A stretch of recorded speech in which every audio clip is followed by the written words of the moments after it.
విభీషణుడు అనుకున్నాడు, అయ్యో మేము ముగ్గురు అన్నదమ్ములం, రావణ కుంభకర్ణ విభీషణులం, లోకాన్నంతటినీ శాసించగలిగిన మొనగాళ్ళం, కానీ మా అన్నయ్యలు దారి తప్పారు, దెబ్బలాడుకున్నాం, ఆఖరికి ఇద్దరు అన్నయ్యలు మరణించారు, నేను ఒక్కడిని మిగిలేను. జగజ్జెట్టి మా అన్నయ్య వాలి, ఆ అన్నయ్య పోయాడు, నేను ఒక్కడిని మిగిలేను. ఈ భాతృప్రేమ మా జీవితంలో తెలియదు. మేమెప్పుడూ దెబ్బలాడుకోవడం, ఆఖరికి చచ్చిపోవడం, ఎవడో ఒకడు మిగలడం. అన్నదమ్ములంటే వీళ్ళు పెద్దన్నగారి పట్ల ఎంత గౌరవంతో జీవించారో, ఎంత మర్యాదగా జీవించారో అని నేను ఎంత సంతోషించాడో మహానుభావుడు. అందుకే ఆ అన్నదమ్ముల బిడ్డలు, ఆ ప్రేమ అవి చూస్తే ఎంతో సంతోషంగా ఉంటుంది. హరిప్రసాద్ గారు వాళ్ళ అన్నగారు వచ్చిన రోజున నా దగ్గరికి వచ్చి అంత గౌరవంగా వాళ్ళ అన్నగారి గురించి నా చెవిలో చెప్పి, వాళ్ళ అన్నగారిని అంత వినయంగా పిలిచి నాకు దండేయించి, వాళ్ళ అన్నగారి కొడుకు నాకు దండే వేస్తున్నప్పుడు వాడొచ్చాడు అని ప్రేమగా, కొడుకు కాబట్టి, తమ్ముడు కొడుకు కాబట్టి చెప్తుంటే నాకు ఎంత ఆనందం వేసిందో. అన్నదమ్ముల మధ్య, అన్నదమ్ముల బిడ్డల మధ్య సఖ్యత ఉంటే అదొక గొప్ప బలం, అదొక గొప్ప సంతోషం. కాబట్టి ఇప్పుడు ఆ రథం బయలుదేరింది. అన్నయ్య, ఎక్కడైనా లోకంలో ఒక గుర్రం యొక్క వేగాన్ని ఒక గాడిద అందుకోగలదా? రెండు ప్రాణులు ఒక్కలా ఉంటాయని. హంస ఎలా నడుస్తుందో అలా ఒక కాకి నడవగలదా అన్నయ్య? నువ్వు ఒక్క విషయాన్ని బాగా ఆలోచన చెయ్యి. యథాచారోపితో వృక్షో జాతశ్చాంతర్నివేశని మహాంశ్చ సుదురారోహో మహాస్కంధ ప్రశాఖవాన్ శీర్యేత పుష్పితో భూత్వా న ఫలాని ప్రదర్శయన్ తస్యవానుభవేద్దర్థం యస్య హేతోః సరోప్యతే. ఒక యజమాని ఒక చెట్టు నాటాడు, అది చాలా పెద్ద చెట్టు అయింది. ఆయన అది మంచి పళ్ళిస్తుంది అనుకున్నాడు. పెద్ద పెద్ద కొమ్మలు వచ్చాయి, చాలా గొప్ప పువ్వులు వచ్చాయి, కాయలు కాసింది, పళ్ళు పండి, కానీ అది మాత్రం పళ్ళు పండలేదు, పువ్వులతో ఆగిపోయింది, కాయలు కూడా కాయలేదు. ఇప్పుడు ఆ చెట్టు నాటినటువంటి వ్యక్తి ఇది మంచి పళ్ళిస్తుందనుకుంటే ఇంత పెద్ద చెట్టు అయింది, పుష్పించింది, కానీ పిందెలేదు, కాయలేదు, పండు లేదని ఎలా బాధపడతాడో అలా నీవు రాజ్యం చెయ్యాలి అని ధర్మాత్ముడైన వాడు రాజ్య పరిపాలన చెయ్యడానికి నాకు కొడుకుగా కావాలి అని నాన్నగారు అశ్వమేధయాగం పుత్రకామేష్టి చేశారు. అటువంటి ధర్మాత్ముడివి నువ్వు కొడుకుగా పుట్టావు. పుట్టి కూడా ఇప్పుడు నువ్వు రాజ్య స్వీకారం చేయకపోతే అదిగో పళ్ళు పండని చెట్టు ఎలా ఉంటుందో అన్నయ్య అలా ఉంటుంది. కాబట్టి నువ్వు రాజ్యాన్ని స్వీకరించవలసి ఉంటుంది. నువ్వు గొప్ప భోగములకు ఐశ్వర్యమునకు తగినవాడవు, కానీ 14 సంవత్సరముల పాటు కటిక నేల మీద పడుకున్నావు. నీ చేతిని తలగడగా పెట్టుకుని పడుకున్నావు. నీ చేతిని తలగడగా పెట్టుకుని పడుకోవలసినటువంటి సీతమ్మ ఎక్కడో అశోకవనంలో శిశుపా వృక్షం కింద అలా ఏడుస్తూ ఆ తల్లి ఉండిపోయింది. అన్నయ్య, ఇక నుంచి నువ్వు అలా ఉండడానికి వీల్లేదు. ఈ క్షణం నుంచి తూర్య సంఘాత నిర్ఘోషై కాంచీనూపుర నిస్వనై మధురైర్గీత శబ్దైశ్చ ప్రతిబుద్ధస్య రఘవ. అన్నయ్య, నీవిక నుంచి నిద్ర లేవడం అన్నది గొప్ప మంగళధ్వనుల మధ్య, తూర్యనాదముల మధ్య, గొప్ప స్త్రీల యొక్క వడ్డాణముల యొక్క చప్పుడు, గాజుల చప్పుడు మధ్య నువ్వు నిద్ర లేవాలి. అంటే అంతఃపుర స్త్రీల మధ్యలో నీవు చాలా గొప్పగా హంసతూలికాతల్పమునందు క్షీణించిన వాడవై నిద్ర లేవాలి తప్ప అన్నయ్య నువ్వు ఇలా కష్టపడకూడదు. యావదావర్తతే చక్రం యావతీచ వసుంధర తావత్వమిహ సర్వస్య స్వామిత్వం అనువర్తయ. స్వామి అంటారు. స్వామి అన్న మాట ఇద్దరి ఎందే ప్రయోగించాలి. ఎవరిని పడితే వాళ్ళని పట్టుకుని స్వామి అనకూడదు, ఇద్దరినే స్వామి అనాలి. ఒకటి, స్వామి అన్న మాట భర్తకి చెల్లుతుంది. భార్య భర్తని స్వామి అని పిలవచ్చు. 2, ఈశ్వరుణ్ణి సరే స్వామి అంటాం, కానీ యథార్థమునకైతే అమరకోశం బట్టి స్వామి అన్న మాట ఎవరికి చెల్లుతుందంటే ఒక్క సుబ్రహ్మణ్యేశ్వరుడికి, ఆయనకు ఒక్కరికే స్వామి అన్న నామం అన్వయం అవుతుంది. మిగిలిన వాళ్ళకి స్వామి అన్న నామం అన్వయం అవుతుందని అమరకోశం చెప్పలేదు, కానీ మనం అంటాం, దానికేం పెద్ద దోషమేం కాదు. ఎందుకంటే అందరూ ఆ స్వరూపంగానే మనం భావన చేస్తాం కాబట్టి దాన్ని పెద్ద పట్టించుకోవలసిన విషయం కాదు. కానీ స్వామి అని పిలిస్తే మాత్రం ఇద్దరినే పిలవాలి అని శాస్త్రవాక్కు. ఈశ్వరుణ్ణి అలా ఉంచండి. 1, స్త్రీ భర్తని పిలవాలి. 2, ఒక్క గురువు గారికి మాత్రమే స్వామి అన్న మాట చెల్లుతుంది. ఒక గురువు గారిని పిలిచి సంబోధించేటప్పుడు స్వామి అని పిలిచి సంబోధించవచ్చు. ఎందుకంటే స్వామి అంటే సమస్తము తనదైన వాడు, కేవలము తన సంకల్పము చేత శిష్యులను అనుగ్రహించగలిగినవాడు. ఆయన కోపము చేత నశింపచేయగలిగినవాడు. అందుకని ఆయన సృష్టికర్త, స్థితికర్త, ప్రళయకర్తగా ఉండగలిగినవాడు. అంతటి ఉపాసన బలమున్నవాడు. కాబట్టి అందుకని సర్వతంత్ర స్వతంత్ర అని పిలుస్తూ ఉంటాం గురుస్తోత్రంలో. అటువంటి మహనీయులు కాబట్టి గురువు గారి దగ్గరికి వెళ్ళి సంబోధించినప్పుడు హే స్వామిన్ అని పిలుస్తూ ఉంటారు. స్వామి అన్న సంబోధన ఉంది.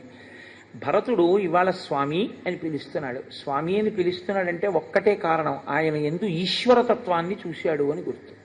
ఒక గురుతత్వాన్ని చూశాడు తప్ప కేవలం ఒక అన్నగారిని చూసి మాట్లాడుతున్నవాడు కాడు. ఎందుకంటే అన్నగారిని స్వామి అన్న మాటతో సంబోధన లేదు. యావదావర్తతే చక్రం, ఒకటి రథచక్రము ఎంత దూరం పెడుతుందో అంతవరకు ఉన్నటువంటి ఈ భూమండలానికి, యావతీచ వసుంధర, ఎంతవరకు ఈ భూమి ఉందో ఆ భూమికి అంతటికి, తావత్వమిహ సర్వస్య స్వామిత్వం అనువర్తయ, అక్కడ వరకు అంతా నీదే, నీదైనటువంటిది మాకిచ్చి మేము ఆనందం అనుభవిస్తే మా ఆనందాన్ని చూసి నువ్వు ఆనందాన్ని అనుభవిస్తున్నావు. ఇదే మనం సాధారణంగా ఈశ్వరుడి విషయంలో ఇద్దరు భార్యలుగా చూపిస్తుంటారు మన వాళ్ళు, ఉభయనాంచారులు అంటుంటారు. ఇదే శ్రీభూ సమేత వెంకటేశ్వరుడు. అంతకన్నా ఇంకొక మాట లేదు శాస్త్రంలో. శ్రీభూ సమేతే, శ్రీభూ సమేత వెంకటేశ్వరుడు. ఎందుకు అలా ఉంటాడు అంటే ఆయనకి ఏదో సరదాకి ఇద్దరు పెళ్ళాలి చేసుకున్నాడని కాదు. శ్రీ భూ, మీరు ఆలోచించండి, మధ్యలో ఉన్నవాడు ఈశ్వరుడు, ఆయనకి భూమి ఒక భార్య, శ్రీ ఒక భార్య. ఈ భూమికి శర్వాణి తత్వం ఉంది. అందుకే శర్వ అన్న నామం విష్ణువుకి ఉంది, శర్వ అన్న నామం శివుడికి ఉంది. శివుని యొక్క అష్టమూర్తుల్లో ఒక నామం శర్వ. అందుకే శర్వాయ దేవాయ నమః అంటాం. అలాగే శర్వ అని విష్ణువుని కూడా సంబోధిస్తాం. విష్ణు సహస్రంలో ఉంది ఆ నామం. శర్వుడు అంటే భూమి నుండి ఐశ్వర్యముని ఇచ్చేవాడు అని. ఐశ్వర్యం ఎక్కడి నుంచి వస్తుందంటే భూమిలోంచే వస్తుంది. నేను మీకు ఇంత పూర్వం ఎక్కడో మనవి చేశాను, ఆదిత్య హృదయం చెప్తూనో ఎక్కడో, ఈ శరీరం బతకాలి అంటే కావలసినవి భూమిలోంచే వస్తాయి. ఓ యాపిల్ పండు కావాలి, భూమిలోంచి రావాలి. అన్నం కావాలి, భూమిలోంచి రావాలి.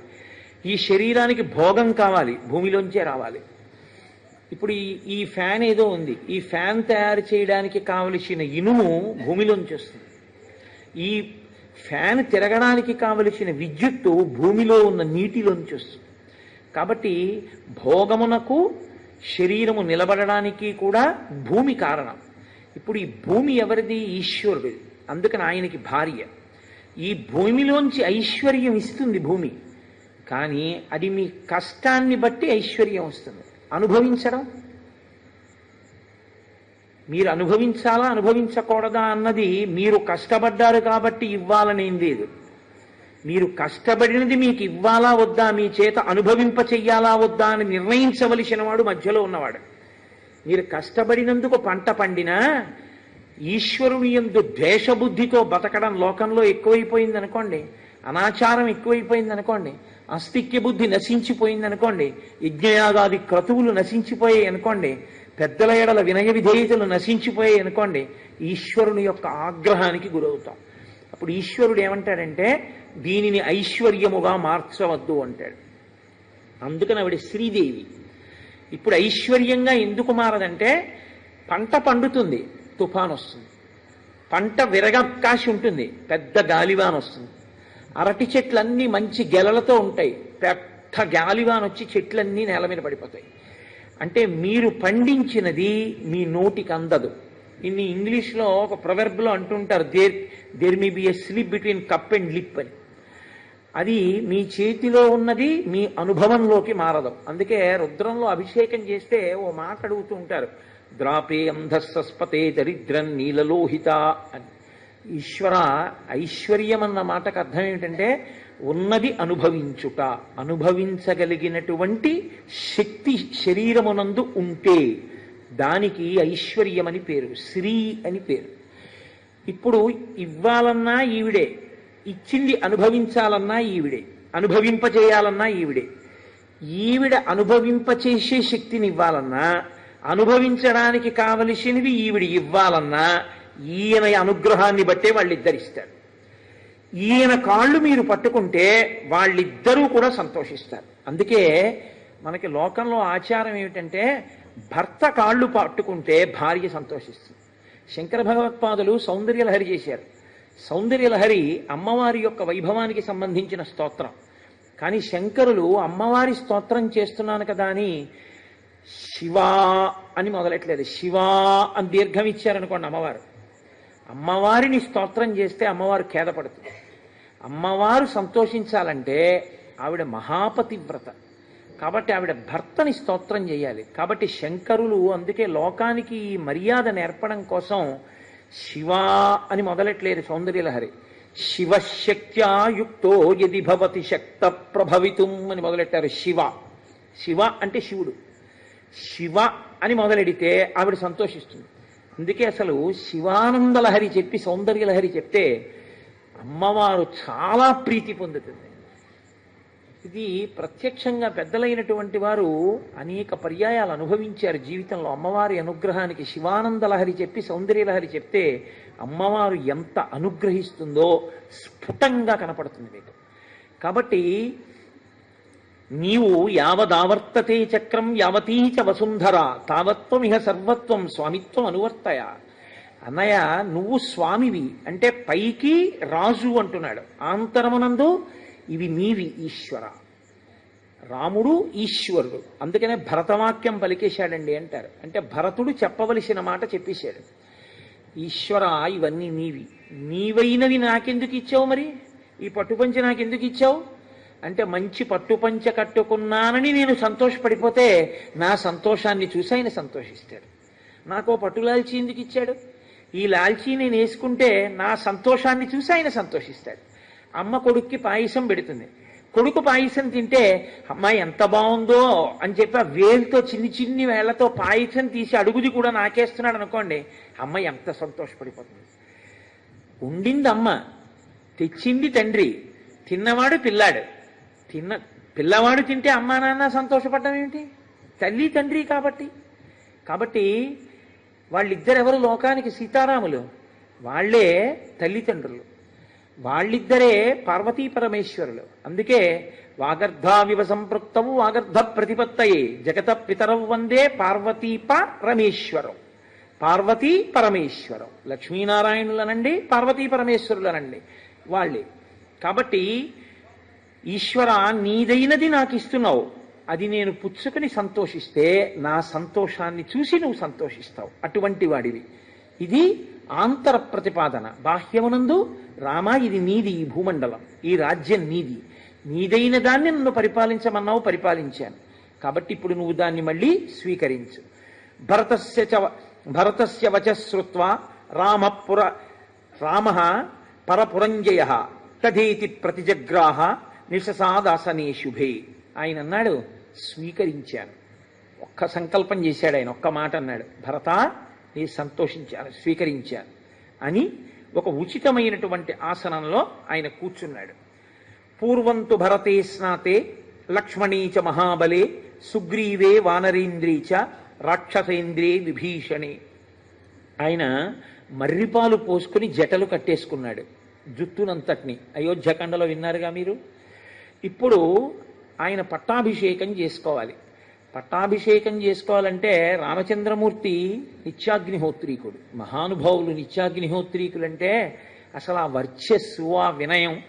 మొన్న ఇక్కడికి మే 11వ తారీఖు సాయంకాలం విజయవాడ నుంచి హరిప్రసాద్ గారు తీసుకొస్తే వాళ్ళ దర్శనం చేత పునీతులం అయ్యాం మనందరం. వాళ్ళు సాయంకాలం అగ్నిహోత్రం చేసుకుని ఇక్కడికి వచ్చారు. ఎంత వినయమో, ఎంత విధేయతో. చదువుకోవడం వేరు, వినయం ఉండడం వేరు. ఏదో తెలుసు అనుకోవడం వేరు, దాని చేత ధూర్తతనం ప్రబలడం వేరు. ఆ ధూర్తతనం ఉన్నప్పుడు ఏదీ రాణించదు ఆ వినయం లేకపోతే. కాబట్టి రామచంద్రమూర్తి దగ్గరికి ఆ క్షురకర్మలో నిపుణులైన వాళ్ళని తీసుకొచ్చారు. తీసుకొస్తే ఆయన అన్నారు, నేను కాదు ముందు జటలు తీయించుకోవలసిన వాడిని, ముందు భరతుడికి లక్ష్మణుడికి శత్రుఘ్నుడికి తీయించండి అన్నారు.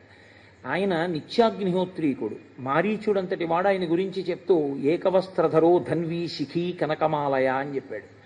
ఆయన శిఖ పెట్టుకుని ఉంటారు. పట్టాభిషేకం వేళటికి యథార్థానికి ఆయన యథార్థమైనటువంటి మూర్తి ఏమిటి అంటే ఆయన బోడిగుండుతో పిలకతో ఉన్నారు. ఎందుకంటే ఆయన క్షురకర్మ చేయించుకుని శిఖతో మాత్రమే ఉన్నారు ఆయన. ఎందుకంటే ఆయనకి ఆచారము పట్ల సంప్రదాయము పట్ల ఆయనకున్న మర్యాద అటువంటిది రామచంద్రమూర్తికి. కాబట్టి పూర్వంతు భరతే స్నాతే, ఆయన అన్నారు నేను కాదు ముందు స్నానం, తమ్ముడికి చేయించండి అన్నారు. ఆయన ప్రేమ అటువంటిది. అందుకు ముందు భరతుడికి స్నానం చేయించారు, లక్ష్మణీచ మహాబలి, తర్వాత లక్ష్మణుడికి చేయించారు, సుగ్రీవే వానరేంద్రీచ, ఆ తర్వాత మిత్రుల్ని కూడా ఆయన అంత జ్ఞాపకం పెట్టుకుంటారు, సుగ్రీవుడికి చేయించారు, రాక్షసేంద్రే విభీషణే, తర్వాత రాక్షసేంద్రుడైనటువంటి విభీషణుడికి కూడా స్నానం చేయించారు. ఆ జటలనన్నిటినీ కూడా విసర్జించారు, మంచి వస్త్రాన్ని కట్టుకున్నారు. సీతమ్మ తల్లికి ప్రతికర్మచ సీతాయా సర్వా దశరథ స్త్రియ ఆత్మనైవ తదా చక్రు మనస్విన్యో మనోహరం. దశరథ మహారాజు గారి యొక్క ముగ్గురు భార్యలు కౌసల్య, సుమిత్ర, కైకేయి. లోకంలో ఇదొక విచిత్రమైనటువంటి లక్షణం. కౌసల్య, సుమిత్ర, కైకేయి ముగ్గురు భార్యలు దశరథ మహారాజు గారికి. ముగ్గురు భార్యలున్నటువంటి దశరథుడికి 4 కొడుకులు ఉన్నారు, కానీ కూతుళ్ళు లేరు. కాబట్టి వాళ్ళకి సంతోషం ఏమిటంటే 3 కొడుకులు ఉన్నారు కానీ ఓ జడ వేద్దామంటే లేదు, ఓ పువ్వులు ఎడదామంటే లేదు, చక్కగా ఏదో వాళ్ళకు ఓ చక్కగా బొట్టు కాటుగో ఇవి పెడదామంటే లేదు. కూతుళ్ళు లేనటువంటి కొడుకులు మాత్రమే ఉన్న తల్లికి చాలా ముచ్చట ఒకటి ఉంటుంది. కోడలు ఎప్పుడొస్తుందా అని ఎదురు చూస్తుంది ఆవిడ. ఎదురు చూడడం కాదు, నిజంగా ఆ అత్తగారి మనసులో అమ్మ ఉంటుంది. ఎందుకో తెలుసా అండి?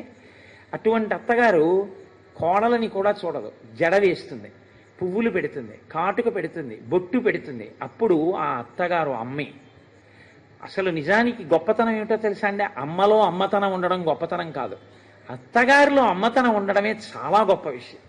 అత్తగారు అమ్మగా అత్తగారిలో అమ్మను చూసుకుని అత్తగారితో అలా కోడలు కలిసిపోవాలి. కోడల్ని కూతుర్ని చూసుకుని అత్తగారు మురిసిపోవాలి, కూతురు ఉన్నా కూడా. మీరు ఒకటి ఆలోచించండి, నాకో కూతురు ఉంది, నా కూతురికి సుఖం అన్న మాటకు అర్థం ఏంటి? నేను ఎంత చేసినా నా మనసులో ఒక వెలితితనం ఉంటుంది. నేను చేయడం కాదు ఇవన్నీ, వాళ్ళ ఆయన చెయ్యాలి, వాళ్ళ అత్తవారు చేస్తే బాగుంటుందని ఉంటుంది. వాళ్ళ అత్తవారి వల్ల తృప్తి పొందితే నా కూతురు నేనెంతో సంతోషిస్తాను. ఏమి నా కూతురు అయితే ఆ న్యాయమా? రేపు నా కోడలు వస్తే అప్పుడు నా కోడలు ఎక్కడ సుఖపడాలి? నా దగ్గర సుఖపడాలి. మామగారిని అయినందుకు ఏమిటి నా పెద్దరికం? నా కోడలు ఎక్కువ సంతోషించాలి. ఒకసారి కూతురికి కొడుక్కి కూడా పెళ్లి చేశాక కూతురు అల్లుడు, కొడుకు కోడలు 4 తీసుకుని పండక్కి బట్టలు కొనడానికి వెళ్ళాను అనుకోండి, నేనైతే నా జీవితాంతం అంతే. నా కూతురు ఎలా అత్తవారింట్లో సుఖపడాలని కోరుకుంటానో, ఒకవేళ నా కూతురు వాళ్ళ వదిన ఇద్దరూ కలిసి, అంటే కూతురు కోడలు కలిసి ఇద్దరూ 10,000 రూపాయల పట్టు చీరలే కొనుక్కున్నా, నేను మాత్రం నా కోడలి బిల్లు నువ్వు వేసుకొని 10 రూపాయలు ఎక్కువ ఇచ్చేస్తా. కోడలే. ఆ అమ్మాయి నా దగ్గర సుఖపడాలి, నా కూతురు అత్తవారింట్లో సుఖపడాలి. నీ కూతురైతే అత్తవారింట్లో సుఖపడాలని కోరిక, నీ కోడలైతే నీ దగ్గర సుఖపెట్టకుండా బాధపెడతావా? తప్పు కదది. ఈ మర్యాద మీరు గమనించగలిగితే ఎంత అందంగా ఉంటుందో. సీతమ్మ తల్లి యందు కైకమ్మకి ఏ భేదము లేదనడానికి గుర్తేమిటో తెలుసా అండి? సీతమ్మ తల్లికి అలంకారం ఎవరు చేయక్కర్లా, ఆవిడే చేసుకుంటుంది. కాదుట, కౌసల్య, సుమిత్ర, కైకేయి ముగ్గురు కలిసి ఆవిడ యొక్క జడ దువ్వారట, ఆవిడికి కొప్పు వేశారట, ఆవిడికి పువ్వులు ఎట్టారట, కాటుకు ఎట్టారట, బొట్టు ఎట్టారట. ఎంత పొంగిపోయారోట ముగ్గురు అత్తగారులు.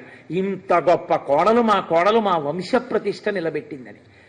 అత్తగారు మామగారు అంటే కోడల్ని అంత ప్రేమిస్తారు అని శాస్త్రవాక్కు. కాబట్టి వాళ్ళు ప్రతికర్మచ సీతాయా సర్వా దశరథ స్త్రియ ఆత్మనైవ తదా చక్రు మనస్విన్యో మనోహరం. శ్రీరామాయణం అందుకే కేవలం వినేది కాదు అని నేను మీకు మనవి చేస్తుంటా. శ్రీరామాయణం విన్నవాడి బుద్ధిలో ఖచ్చితంగా ఒక మార్పు ఉంటుంది. తతో వానరపత్నీనాం సర్వేషామేవ శోభనం చకారయత్నాత్ కౌసల్య ప్రహృష్ట పుత్రలాలస. ఇంతకాలం తర్వాత కొడుకుని చూసుకున్నటువంటి కౌసల్య, నా కొడుకు ఇవాళ ఈ అభ్యున్నతిని పొందడానికి కారణమైనటువంటి వాళ్ళు వానరనాయకుడైన సుగ్రీవుడు, రాక్షసనాయకుడైన విభీషణుడని పట్టుపట్టి వానర నాయకుడైన సుగ్రీవుడి యొక్క భార్యలకి అలంకారాలు చేసిందిట. వాళ్ళు కామరూపులు, మానవ రూపంలో ఉన్నారు. ఇప్పుడు రామచంద్రమూర్తిని శత్రుఘ్నుడు ఒక రథాన్ని పూంచి తీసుకొచ్చి అక్కడ నిలబెట్టి, అన్నయ్య రథం ఎక్కువ అన్నాడు. తత శత్రుఘ్నవచనాత్ సుమంత్రో నామ సారథి యోజయిత్వాభిచక్రామ రథం సర్వాంగశోభనం అర్కమండల సంకాశం దివ్యం దృష్ట్యా రథోత్తమం ఆరురోహ మహాబాహు రామ సత్యపరాక్రమం. ఆ సుమంత్రుడికి చెప్పి ఒక రథాన్ని తీసుకొచ్చి శత్రుఘ్నుడు మేలైన గుర్రములతో పూంచినటువంటి దాన్ని, సూర్యమండలంలో ఉన్నటువంటి రథాన్ని అక్కడ పెట్టాడు. మహానుభావుడైనటువంటి రామచంద్రమూర్తి ఆ రథాన్ని అధిరోహించారు. సుగ్రీవుడు, హనుమంతుడు మొదలైనటువంటి వాళ్ళు గొప్ప కాంతి కలిగినటువంటి కుండలములు ధరించినటువంటి వారై ఆ నందిగ్రామం దగ్గర నుంచి అయోధ్య పట్టణానికి బయలుదేరారు. అలాగే సుగ్రీవ పత్నులు సీతమ్మ తల్లితో కలిసి ఆ నగర వీధులన్నీ చూస్తూ వెళ్లడం కోసమని వాళ్ళు బయలుదేరారు. ఇప్పుడు రామచంద్రమూర్తి పట్టాభిషేకం కోసం నందిగ్రామం నుంచి అయోధ్య వరకు అందరూ కలిసి బయలుదేరారు. ఈ రథం వెడుతుంటే మనం లోకంలో 2 పనులు చేయడానికి చాలా సిగ్గుపడిపోతాం. ఒకటి, నేను ఆ పదవిని కించపరచట్లేదు అని మీరు బాగా గుర్తుపెట్టుకోవాలి. డ్రైవర్ పోస్ట్ చేయడం అంటే ఓ చిన్నతనం, ఒక మెసెంజర్ పోస్ట్ చేయడం అంటే ఒక చిన్నతనం. కోరి కోరి ఈశ్వరుడు చేసినవి ఈ 2. పైగా అవి బిరుదుల కింద పెట్టుకున్నాడు ఆయన. నేను పాండవ దూత, పార్థ సారథి. నేను పార్థుడికి డ్రైవర్ని, పాండవులకు మెసెంజర్ని అని ఆయన ఆ 2 బిరుదునామాలుగా స్వీకరించాడు.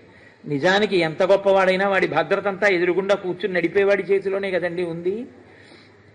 కాబట్టి ప్రేమ అన్న మాటకు అర్థం చూడండి. మనం కూడా రాజకుమారులమేగా, బుద్ధిగా మనం రథం తోలడం ఏమిటి అసహ్యంగానో అనుకోలేదు. వాళ్ళ ప్రేమ అటువంటిది. అన్నయ్య ఇంత కష్టపడి వచ్చాడు మన అన్నయ్య అని శత్రుఘ్నుడు ఎంతో సంతోషంగా ఆ రథము యొక్క కళ్ళాల్ని పట్టుకున్నట్టు.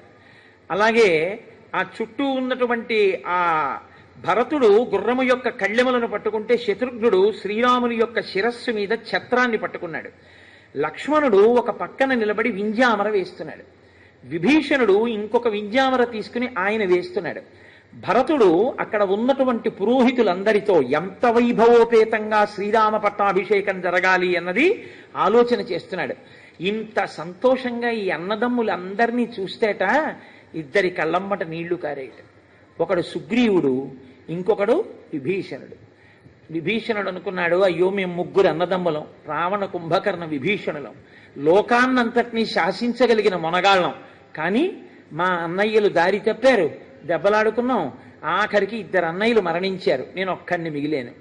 జగజ్జెట్టి మా అన్నయ్య వాలి, ఆ అన్నయ్య పోయాడు, నేను ఒక్కడిని మిగిలేను. ఈ భాతృప్రేమ మా జీవితంలో తెలియదు. మేమెప్పుడూ దెబ్బలాడుకోవడం, ఆఖరికి చచ్చిపోవడం, ఎవడో ఒకడు మిగలడం.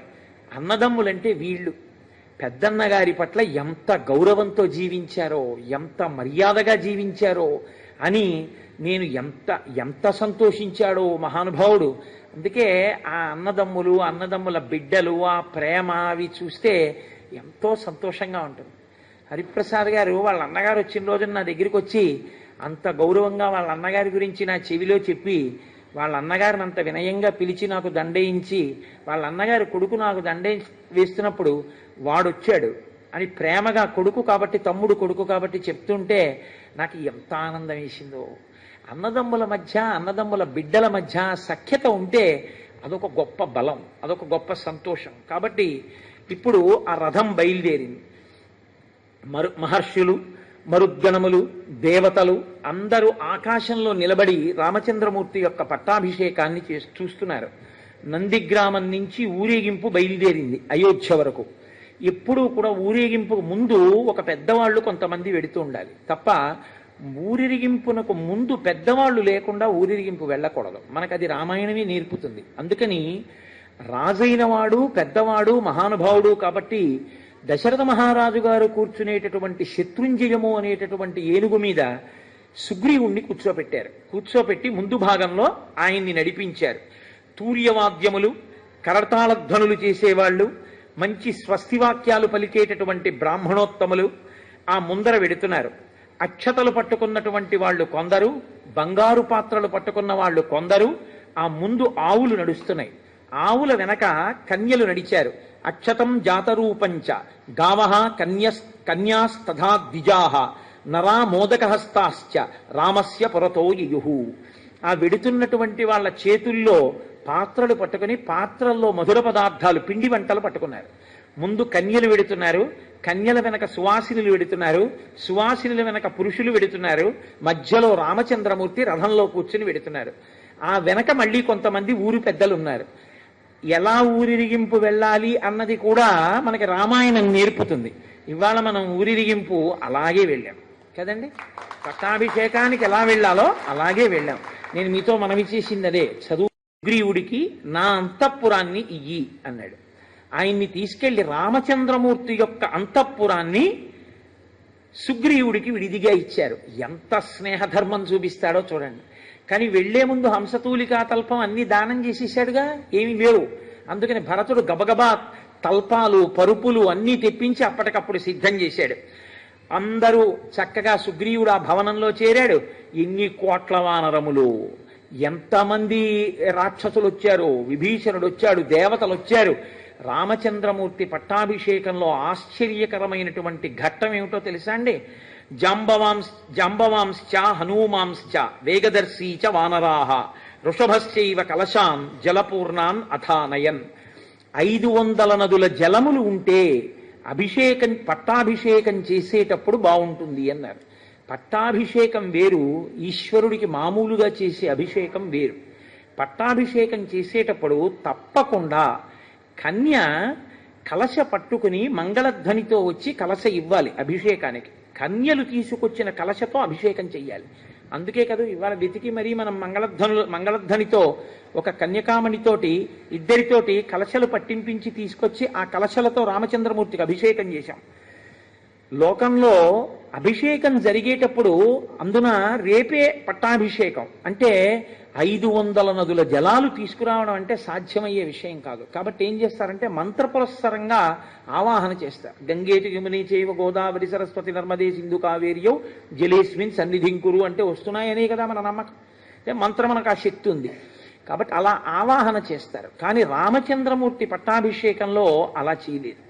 ఎందుచేత అంటే అత్యంత బలమైన వానరులు ఉన్నారు. భరతుడు అన్నాడు, మా అన్నయ్య పట్టాభిషేకానికి 500 నదుల జలాలు కావాలన్నాడు.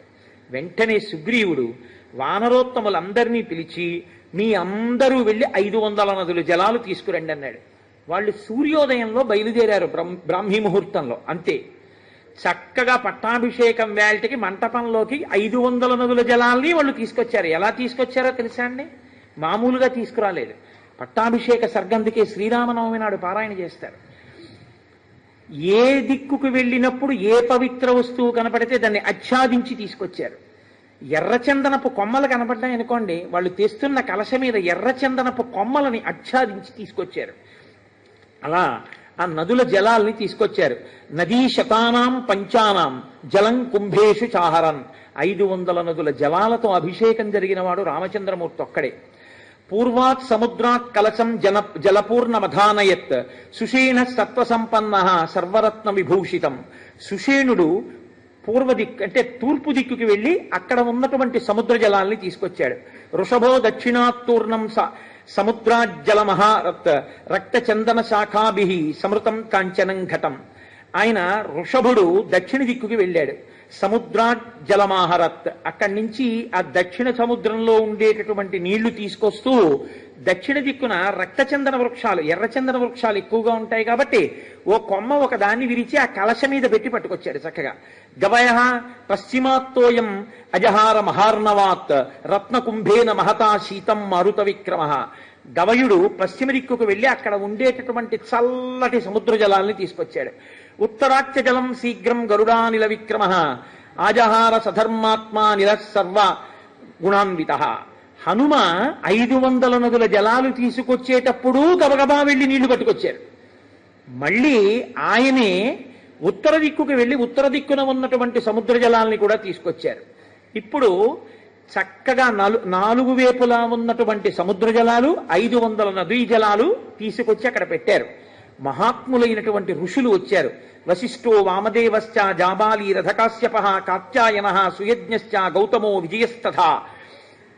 అక్కడకు వచ్చినటువంటి వాళ్ళు వశిష్ఠుడు, వామదేవుడు, జాబాలి, కాశ్యపుడు, కాత్యాయనుడు, సుయజ్ఞుడు, గౌతముడు, విజయుడు మొదలైనటువంటి మహర్షులు వచ్చారు. అభ్యసించన్ నరం వ్యాఘ్రం ప్రసన్నేన సుగంధిన సలిలేన సహస్రాక్షం వసవో వాసవం యథా. ఆయనని ఆ కలశల యందు ఓషధీరసములను నింపారు. నేను నిన్న అందుకే ఓషధీరసములను వెయ్యండి అని ఇవాళ ఓషధీరసాలతో అభిషేకం చేశాం. పట్టాభిషేకంలో తప్పకుండా ఓషధీరసములను వాడాలని. పట్టాభిషేకము అంటే యథార్థానికి ఆ అభిషేకమే, ఆ అభిషేకానికే అంత శక్తి. కాబట్టి ఇప్పుడు ఆ పట్టాభిషేకం చేశారట రామచంద్రమూర్తికి, అంతే లోకం అంతా చల్లబడిపోయింది అన్నారు. ఒక్కసారి చల్లబడిపోయింది. అంటే ఆ రామచంద్రమూర్తి యొక్క శక్తి అటువంటిది. పట్టాభిషేకం జరిగితే రాజారాముడైన, కాబట్టి ఆయన రాజారాముడు కాగానే లోకమంతా చల్లబడిపోయింది. అందరి మనసులు ప్రసన్నమైపోయి బ్రహ్మణా నిర్మితం పూర్వం కిరీటం రత్నశోభితం అభిషిక్త పురాయేన అనుక్తం విత్తతేజసం. అప్పుడు కిరీటములను తీసుకొచ్చి ఒక వేది మీద ఉంచారు మొట్టమొదట. ఇదే మకుటధారణ సర్గ అంటారు. ఈ సర్గనే పట్టాభిషేక సర్గనే మకుటధారణ సర్గ అని కూడా పిలుస్తారు. ఇది యథార్థంగా ఏమిటంటే శ్రీరామనవమి నాడు కళ్యాణం చెయ్యడం ఎంత అవసరమో మకుటధారణ సర్గ పారాయణ చేయడం అంత అవసరం. ఆ రోజు ఉదయమే అందరూ కలిసి దేవాలయంలో కూర్చుని రామనామం ప్రారంభం చేస్తారు. ప్రారంభం చేసి సాయంకాలం వరకు చక్కగా రామనామం చేసి పట్టాభిషేక సర్గని మకుటధారణ సర్గని పారాయణ చేసి స్వామివారి కిరీటాన్ని మానసికంగా చూస్తారు. ఎందుకంటే కిరీటం మీ ఎదురుగుండా వచ్చి ఉండదు కదా ఆ మకుటధారణ సర్గ చదివేటప్పుడు. కేవలం మనసుతో చూడమని చెప్తారు. మనసుతో చూసి ఈ కిరీటధారణ సర్గకి సంబంధించినటువంటి 3 శ్లోకాలు ఉంటాయి. ఈ 3 శ్లోకాల్ని అందరితోటి చెప్పిస్తారు ఒకసారి. మిగిలిన సర్గ ఎవరు వచ్చి దాన్ని ప్రవచనం చేస్తున్నారో ఆయన ఆ సర్గనంతటినీ చెప్పేస్తారు. కానీ శ్లోకాలు మాత్రం అందరితోటి చెప్పిస్తారు. మహానుభావుడు పరమాచార్య స్వామి వారు శరీరంతో ఉన్న రోజుల్లో వారు ఎక్కడ ఉంటే అక్కడ శ్రీరామనవమి నాడు అలా చేయిస్తుండేవారు. ఈ సంవత్సరం కాకినాడ పట్టణం అయ్యప్ప స్వామి దేవాలయంలో మేము అలా చేసి సాయంకాలం మకుటధారణ సర్గ పారాయణ చేశాం. దాని అనుగ్రహమో ఏమో ఇత పూర్వం పట్టాభిషేకం చెప్పడం జరిగింది. కానీ ఎక్కడా కూడా నిజంగా ఆ రోజు రామచంద్రమూర్తి, లక్ష్మణస్వామి, సీతమ్మ తల్లి, హనుమ అంటే భరతుడికి యువరాజ్య పట్టాభిషేకం చేశారు కాబట్టి భరతుడు అని చెప్పవలసి ఉంటుంది కిరీటధారణకి.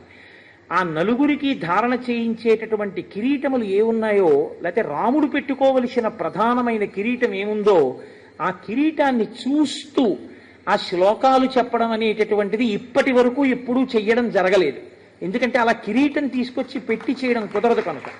కానీ ఇవాళ మొట్టమొదటిసారిగా నిజంగా పట్టాభిషేక సర్గ వేల్టికి యథార్థంగా అలాగే వేదిక మీదకి తీసుకొచ్చి ఆ కిరీటములను అక్కడ పెట్టి మకుటధారణ సర్గ చెప్తూ మీ అందరితోటి శ్లోకాలు చెప్పించేటటువంటి అదృష్టాన్ని రామచంద్రమూర్తి ఇవాళ కృప చేశారు. కాబట్టి వాల్మీకి మహర్షి అంటారు, బ్రహ్మణా నిర్మితం పూర్వం కిరీటం రత్నశోభితం. రత్నముల చేత శోభించేటటువంటి ఆ కిరీటము చతుర్ముఖ బ్రహ్మగారి చేత నిర్మింపబడినటువంటి కిరీటము. తస్యాన్వవాయే రాజానః క్రమాద్యేనాభిషేచితాః సభాయాం హేమక్లుప్తాయాం శోభితాయాం మహాధనైః. అనేక మంది జనులతో శోభిస్తూ రత్నములతో వజ్రములతో శోభిస్తున్నటువంటి ఆ వేదిక మీద రామచంద్రమూర్తికి ధారణ చేయించేటటువంటి ఆ కిరీటాన్ని తీసుకొచ్చి అక్కడ పెట్టారు వశిష్ఠ మహర్షి. రత్నైర్ నానా విధిశ్చైవ చిత్రితాయాం సుశోభనై నానారత్నమయే పీఠే కల్పయిత్వా యథావిధి. అనేకమైన రత్నములు పొదగపడినటువంటి స్వర్ణ కిరీటం ఆ కిరీటము. కిరీటేన తతపశ్చాత్ వశిష్ఠేన మహాత్మన ఋత్విగ్భిర్భూషణైశ్చైవ సమయోక్ష్యత రాఘవః. మిగిలినటువంటి వారందరూ ఏకకంఠంతో స్వస్తివాచకం పలుకుతుండగా వశిష్ఠ మహర్షి తన చేతులతో ఆ కిరీటాన్ని రామచంద్రమూర్తి యొక్క శిరస్సు మీద అలంకరించారు. అది మకుటధారణము అంటారు. అటువంటి స్థితి రామచంద్రమూర్తి ఆ రోజున పొందారు. ఈ శ్లోకాలని పట్టాభిషేకం చెప్పేటప్పుడు నేను చెప్పడం కాదు, ఎవరెవరు ఇవన్నీ చెప్తారో ఈ శ్లోకాల్ని అందరూ చెప్పినప్పుడు ఏమవుతుందంటే పట్టాభిషేకంలో వాళ్ళందరి పట్ల రాముడు రాజారాముడై వాళ్ళని ఆయనే పరిపాలించి కాపాడతాడు అని పెద్దల వాక్కు. కాబట్టి నేనంటాను, మీరు అనండి. సుబ్రహ్మణ్య శర్మ గారు వేదిక మీదకి వచ్చి, ఆయన ఎవరు, ఆచార్యులు గారు ఏది, రామాలయం అర్చక స్వామి, బ్రహ్మణా నిర్మితం పూర్వం కిరీటం రత్నశోభితం అభిషిక్తః పురాయేవ మనుస్తం దీప్తతేజసం. మళ్ళీ ఒక్కసారి అనండి. బ్రహ్మణా నిర్మితం పూర్వం కిరీటం రత్నశోభితం అభిషిక్త పురాయేవ మనుస్తం దీప్తతేజసం తస్యాన్వవాయే రాజానః క్రమాద్యేనాభిషేచితాః సభాయాం హేమక్లుప్తాయాం శోభితాయాం మహాధనైః రత్నైర్నానావిధిశ్చైవ చిత్రితాయాం శిశోభనైః నానారత్నమయే పీఠే కల్పయిత్వా యథావిధిః కిరీటేన తతః పశ్చాత్ వసిష్ఠేన మహాత్మనా ఋత్విగ్భిర్భూషణైశ్చైవ సమయోక్ష్యత రాఘవః. అవి అక్కడ పెట్టి, అయ్యా ఆ హారాలు తీసి చూపించండి. అనేకమైన రత్నములతో కూడిన వేదిక మీద కిరీటములున్నాయి అన్నారు. పూర్ణంగా రామానుగ్రహం కలిగింది ఇవాళ. అనేక వజ్రవైడూర్యములు, పచ్చలు, కెంపులు మొదలైనటువంటివి పొదగబడి ఇవాళ రామ లక్ష్మణులకు, ఆ హనుమకు, సీతమ్మకు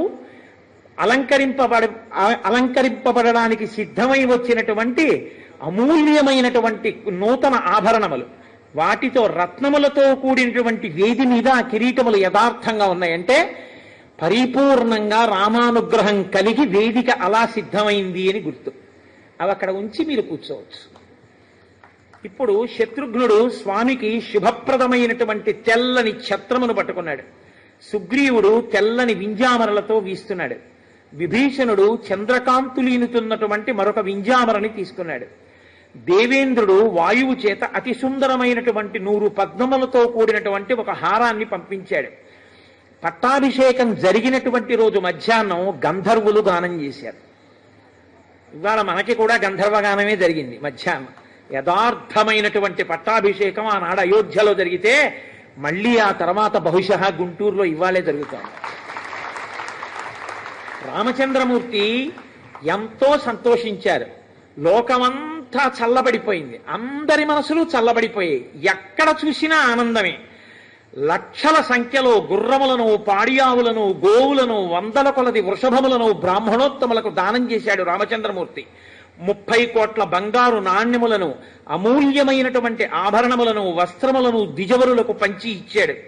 సుగ్రీవుడికి మణులు పొదిగినటువంటి ఒక గొప్ప హారాన్ని బహూకరించాడు. వైఢూర్యమణి చిత్రీచ వజ్రరత్న విభూషితే వాలిపుత్రాయ ధృతిమాన్ అంగదాయ అంగదే దదౌ. మంచి రత్నములు, వైఢూర్యములు, వజ్రములు పొదగబడినటువంటి అంగదములను అంటే భుజకీర్తులను అంగదుడికి ఇచ్చాడు. అందరికీ అన్నీ ఇచ్చేశాడు. సీతమ్మ తల్లికి కూడా బహుమానం చేశాడు రామచంద్రమూర్తి.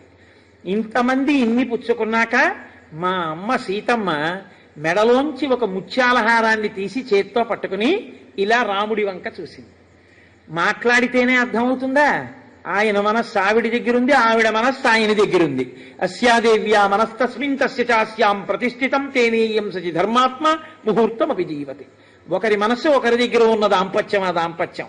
కాబట్టి వెంటనే రాముడు అన్నాడు, సీత నువ్వు ఆ హారాన్ని మెళ్ళలోంచి ఎందుకు తీశావో నాకు తెలుసు. ప్రదేహి సుభగేహారం యస్య తుష్టాసి భామిని పౌరుషం విక్రమో బుద్ధి యస్మిన్ నేతాని సర్వశః దదౌ సావాజుపుత్రాయ తం హారం అసితేచ్చన హనుమాంస్తేన హారేణ శుశుభే వనరస్సభ చంద్రాంశుజయ గౌరేణ శ్వేతాభ్రేణ యథాచల. వెంటనే ఆ తల్లి తన చేతిలో ఉన్నటువంటి ముత్యాల హారాన్ని స్వామి హనుమకి ఇచ్చింది.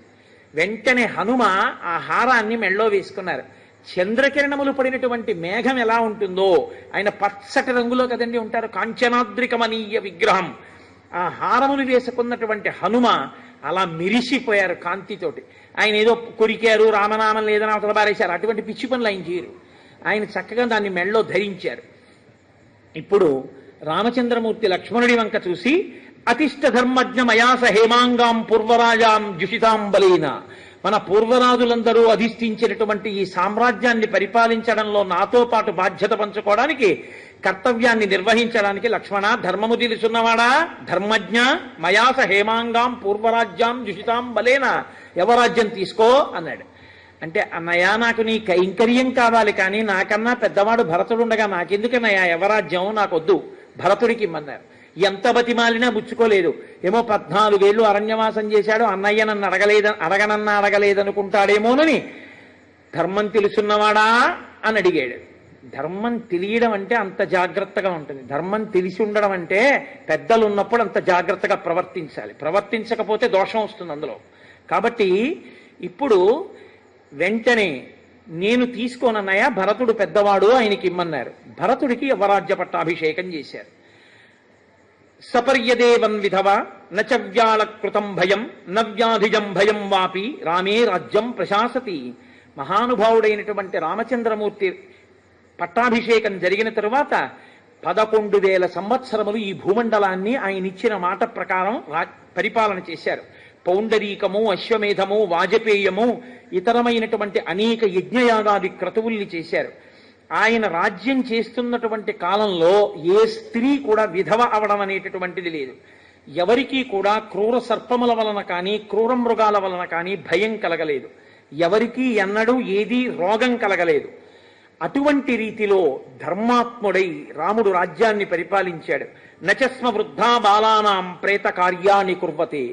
ఎన్నడూ కూడా రామరాజ్యంలో చిన్నపిల్లవాడికి అంతకన్నా పెద్దవాడు ప్రేతకార్యం చెయ్యడం, అంటే పిల్లవాడు మరణిస్తే పెద్దవాళ్ళు అంత్యేష్టి సంస్కారం చెయ్యడం అన్నది ఎన్నడూ జరగలేదు.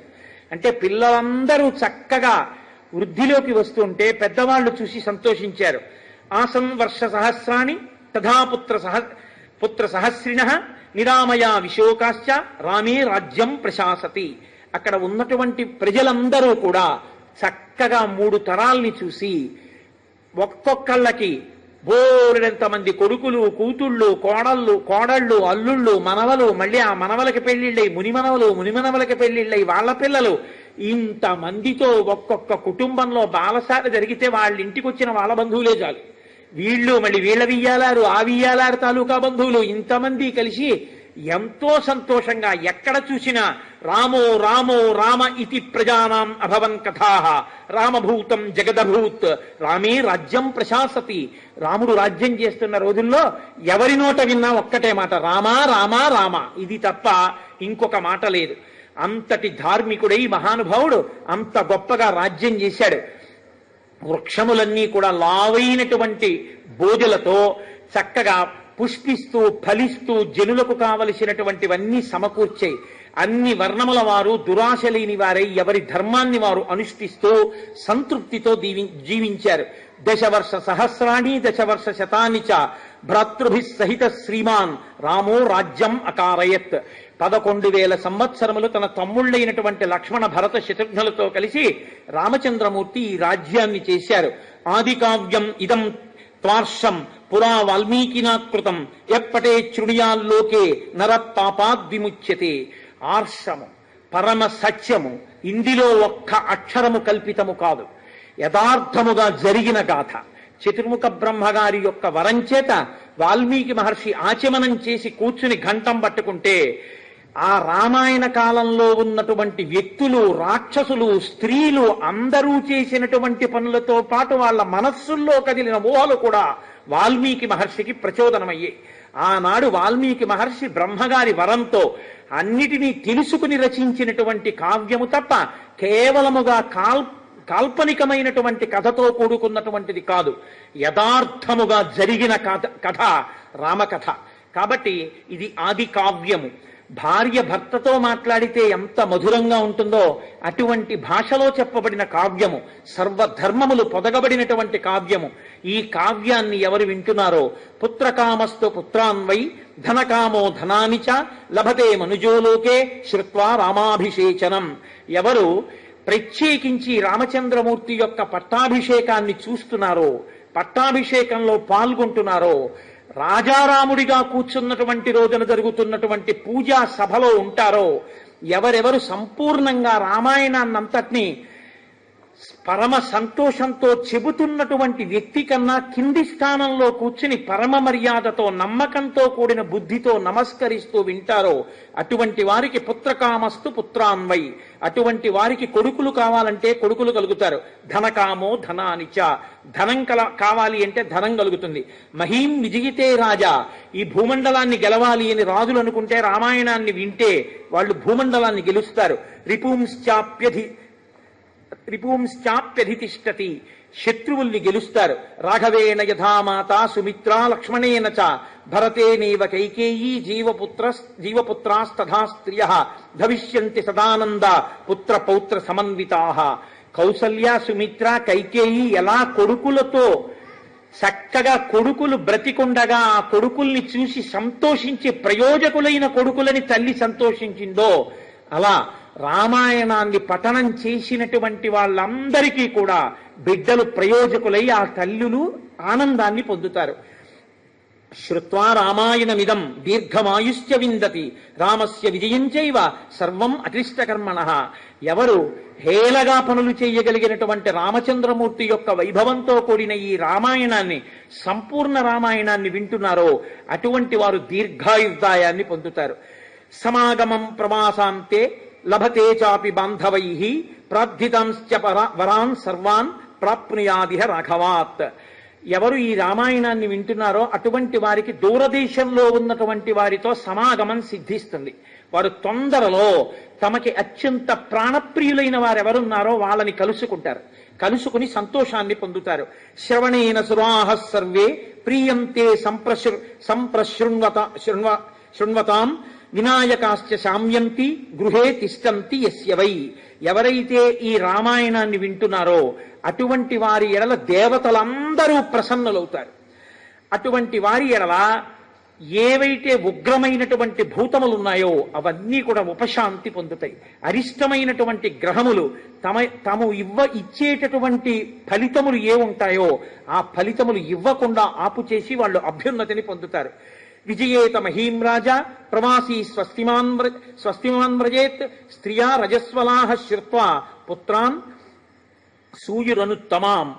రజస్వలైనటువంటి స్త్రీ ఈ రామాయణాన్ని వింటే, అంటే ఇంకా బిడ్డలు పుట్టవలసినటువంటి స్త్రీ, వివాహమైనటువంటి ఆమె ఈ రామాయణ కావ్యాన్ని వింటే చాలా ఉత్తమమైనటువంటి సంతానాన్ని పొందుతుంది. పూజయంశ్చ పటేశ్చేమం ఇతిహాసం పురాతనం సర్వ పాపాత్ ప్రముచ్యేత దీర్ఘమాయురవాప్నుయాత్. ఎవరైతే ఈ శ్రీరామాయణ కావ్యాన్ని వింటున్నారో వాళ్ళకి అన్ని కోర్కెలు నెరవేరుతాయి. ఎవరికి ఏ కోర్కె తీరాలో, ఏ అభ్యున్నతిని పొందాలో ఆ అభ్యున్నతి వాళ్ళకి కలుగుతుంది. అభ్యున్నతి కలగడం కాదండి, మీకు నేను ఒక యథార్థం చెప్తున్నాను. శ్రీరామాయణం వింటుండగా చేయవలసిన సంస్కారం చేయబడకపోతే ఆ సంస్కారము సశాస్త్రీయముగా చేయబడినది అవుతుంది.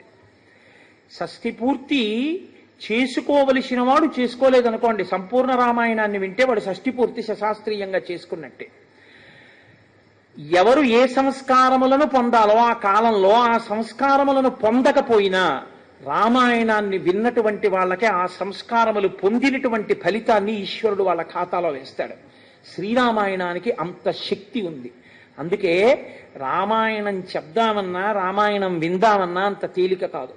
సీతారామచంద్ర ప్రభువు యొక్క పరిపూర్ణమైనటువంటి అనుగ్రహం ఉంటే తప్ప రామాయణం చెప్పడమూ కుదరదు, రామాయణం వినడమూ కుదరదు. నేను మీకు ఒక యథార్థం మనవి చేస్తున్నాను ఇవాళ.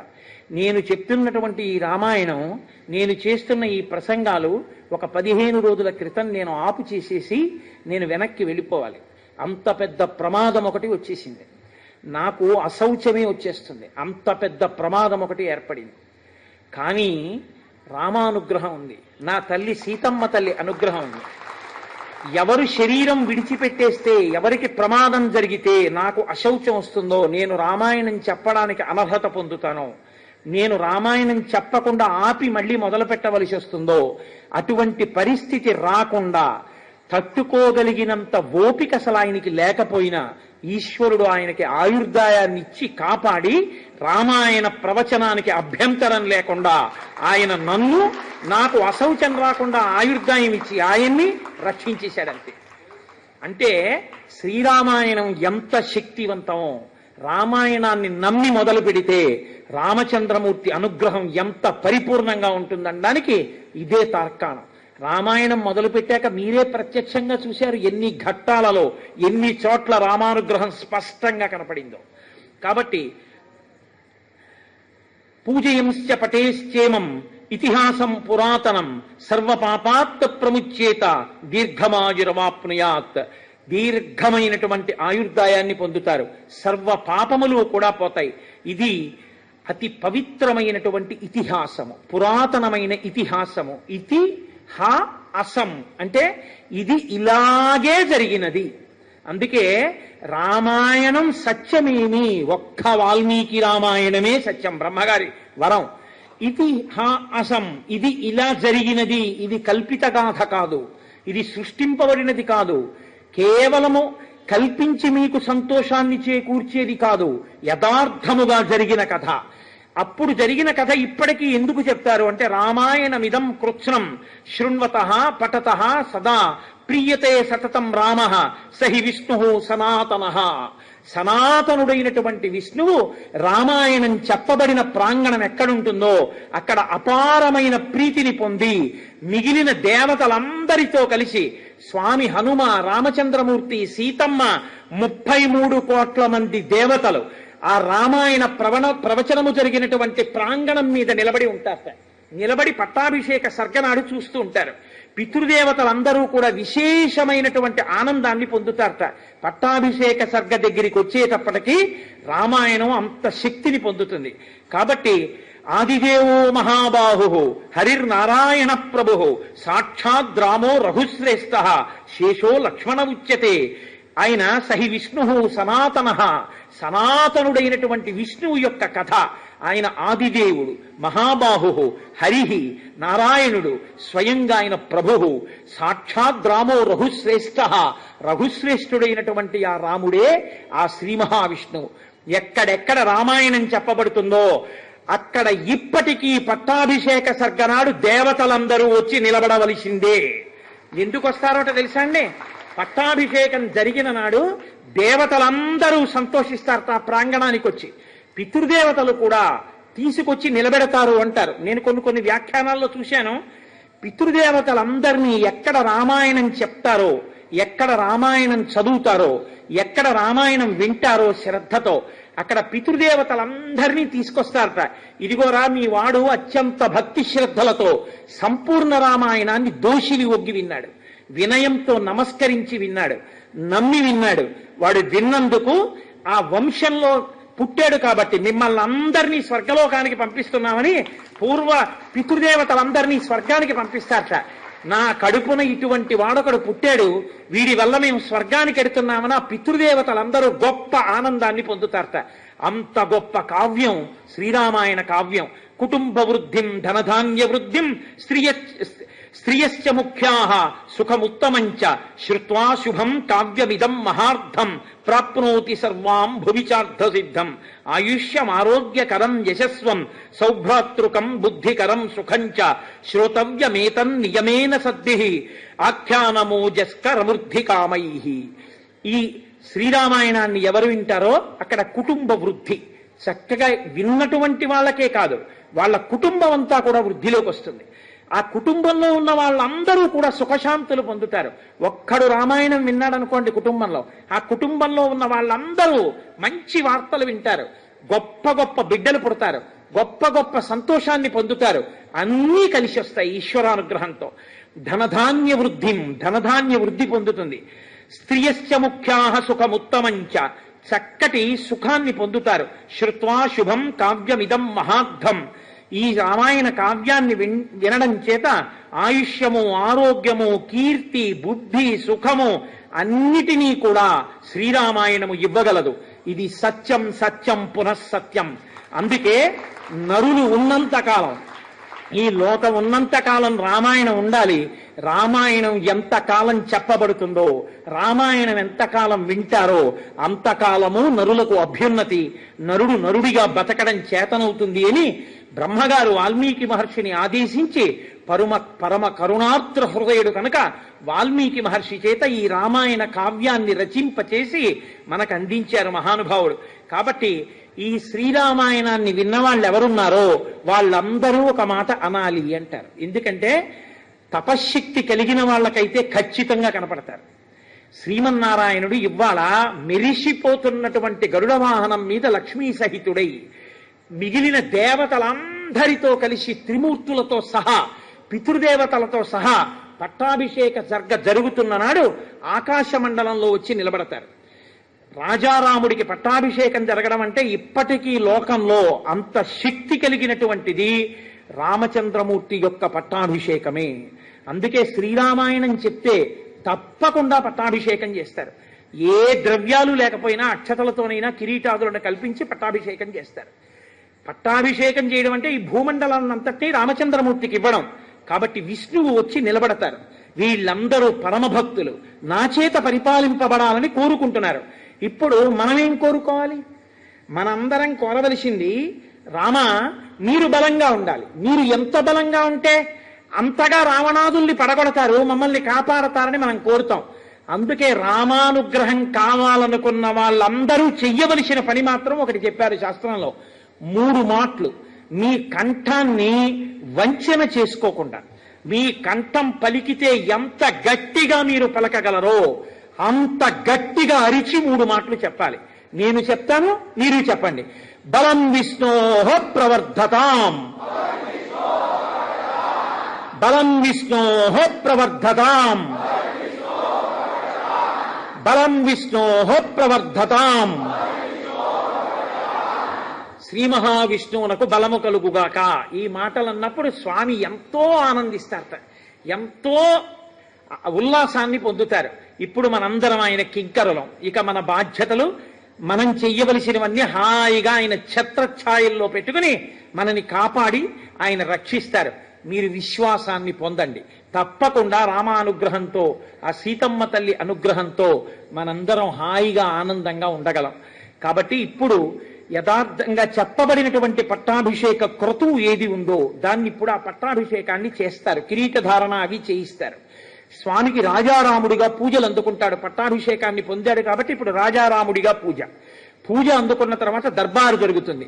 ఇవాళ కొద్దిగా వేళ దాటినా దయచేసి ఎవరు వెళ్లకుండా అందరూ కూడా ఈ పట్టాభిషేకాన్ని చూడవలసిందిగా మనవి చేస్తూ, 42 రోజుల పాటు నాకేమీ చేత కాకపోయినా, గట్టిగా ఒక్క శ్లోకం చదవడం నాకు రాకపోయినా, మీ అంత బాగా రామా రామా రామా అండం 3 మాటలు కూడా నాకేమీ తెలియకపోయినా, ఫోన్లే పాపం ఏదో చెప్తున్నాడు కదా, వాడు చెప్తే మనం వింటే వాడు సంతోషిస్తాడని మీకన్నీ తెలిసున్నా, ఏమీ తెలియని వాళ్ళల్లా మీ అందరూ కూర్చుని విని శ్రీరామాయణం చెప్పుకునేటటువంటి మహద్భాగ్యాన్ని నాకు ఇచ్చినందుకు మీ అందరికీ నా యొక్క కృతజ్ఞతలను ఆవిష్కరిస్తూ, మీ అందరికీ ఆ లక్ష్మణ భరత శత్రుఘ్న హనుమత్ సమేత శ్రీ సీతారామచంద్ర ప్రభువు యొక్క పరిపూర్ణమైనటువంటి అనుగ్రహ ఆశీస్సులు కలగాని అని సాంజలి బంధకంగా సీతారామచంద్రమూర్తి యొక్క పాదార విందములకు నమస్కరిస్తూ ఇవాల్టితో ఈ శ్రీరామాయణ ప్రవచనాన్ని పూర్తి చేసి నేను ఆకాశగంగ యందు అవబృత స్నానమే ఆచరించాను. 42 రోజులు రామచంద్ర ప్రభువు నా చేత దీక్ష చేయించాడు. అంత సుదీర్ఘమైన దీక్ష నడవాలంటే మాటలు కాదు, ఈశ్వరానుగ్రహం ఉండాలి. తపస్సు చేయించి ఇవాళ నాకు ఇప్పుడు అన్నీ ఉన్నవాడికి ఇవ్వడం గొప్ప కాదు, ఒక చేతకాని వాడికి ఇవ్వడమే గొప్ప. ఎక్కడ పల్లం ఉంటుందో అక్కడెక్కడా నీరెడుతుంది. చేతకాని వాడిని ఉద్ధరిస్తేనే ఆయన ప్రభు. కాబట్టి నన్నించుకున్నాడు. ఈ చేతకాని వాడితో రామాయణం చెప్పించి వీడే చెప్పాడంటే ఎవరు చెప్పలేరు. శ్రద్ధ ఉంటే ఎవరైనా చెప్పగలరని లోకాలకి నిరూపించాలని నా చేత ఇంత కైంకర్యం అందుకుని, నా చేత ఇంత ఆనందాన్ని పొంది నా జీవితంలో రెండో మాట సంపూర్ణ రామాయణ ప్రవచనాన్ని పూర్తి చెయ్యగలిగాను అని నాకు ఎంత సంతోషంగా ఉందో. దీని ముందు నాకు నిజంగా గజారోహణం చేయించిన, నాకు గండ పెండేరం వేసిన, నాకు సింహతలాటం వేసిన అది దిగదుడిపి. నాకు కావలసింది నేను బతికున్న నాళ్ళు, నా ఆఖరి ఊపిరి విడిచిపెట్టేసేంత వరకు నా స్వామి కథ నేను ఇలా చెప్పుకుని, నేను ఇలా భగవంతుని కథ చెప్పుకుంటూ ఉండగా నా ఊపిరి ఆగిపోతే అంతకన్నా నాకు జీవితంలో కావలసింది ఇంకొకటి ఏదీ లేదు. త్రికరణ శుద్ధిగా నేను ఈశ్వరుణ్ణి కోరుకున్నది అదొక్కటే. ఇవాళ కూడా నేను రామాయణ ప్రవచనం పూర్తి చేస్తూ రామాయణ కావ్యం మీద నా రెండు చేతులుంచి స్వామి పట్టాభిషేకంలో ఆయన పాదాల దగ్గర నేను కోరుకున్న కోరిక అంటూ ఏమైనా ఉంటే అదొక్కటే.